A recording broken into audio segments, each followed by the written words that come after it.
Prayan news కి స్వాగతం.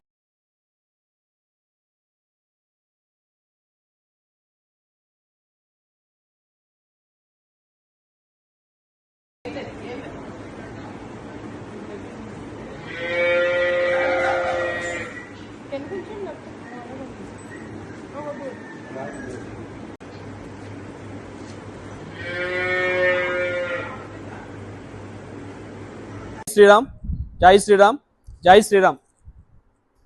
అందరికీ సంక్రాంతి శుభాకాంక్షలు, అలాగే కనుమ పండుగ శుభాకాంక్షలు. సంక్రాంతి పండుగలో ఆఖరిగా వచ్చే పండుగ కనుమ పండుగ.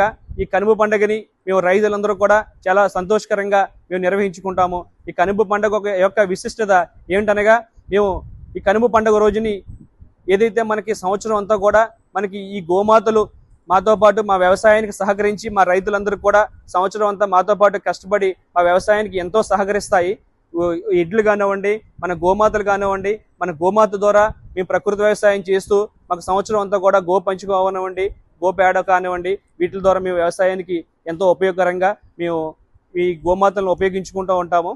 ఈ సంవత్సరం అంతా కూడా మాతో పాటు ఉండి మాకు సహకరించిన ఈ గోమాతలకి రుణం తీర్చుకోవడానికి ఈ కనుమ పండుగ రోజున మేము వీటిని ఉదయాన్నే మేము కడిగి అలంకరించుకుని మేము కుటుంబ సభ్యులంతా కలిసి ఈ గోమాతని పూజించుకుని, ఈ గోమాతకి ఏదైతే ఇష్టమైన ఆహారాలు ఉంటాయో ఆహారం గోమాతకి అందివ్వడం జరుగుతుంది. ఈ రోజంతా కూడా మేము రైతులు అందరం కూడా ఈ గోమాతల్ని ఎంతో మేము ఆరాధిస్తూ ఈ గోమాతని పూజ చేసుకుని ఈరోజు కుటుంబ సభ్యులతో ఈ గోమాతలతోనే ఈ రోజు అంతా గడపడం జరుగుతుంది. చాలా సంతోషకరంగా ఉంది. ఎందుకంటే మన సనాతన సాంప్రదాయాల్ని గౌరవిస్తూ మేము రైతులందరం కూడా ఈ కనుమ పండుగని చాలా బాగా మేము నిర్వహించుకుంటాము. ప్రతి ఒక్కళ్ళు కూడా మన హిందూ బంధువులు ప్రతి ఒక్కరికి తెలియజేయండి ఏమనగా, ప్రతి ఒక్కళ్ళు మన సనాతన సాంప్రదాయంలో మన గోమాతను మనం పూజించాలి, మన గోమాతను మనం ఆరాధించాలి, మన గోమాతను మనం రక్షించుకోవాలని చెప్పేసి ఈ సందర్భంగా నేను తెలియజేస్తూ, ప్రతి ఒక్కరు కూడా ప్రతిరోజు గోవును ఆరాధిస్తూ గోపూజ చేయాలని చెప్పేసి ఈ సందర్భంగా నేను తెలియజేస్తున్నాను. ప్రతి ఒక్కళ్ళు కూడా జై శ్రీరామ్, జై శ్రీరామ్, జై శ్రీరామ్.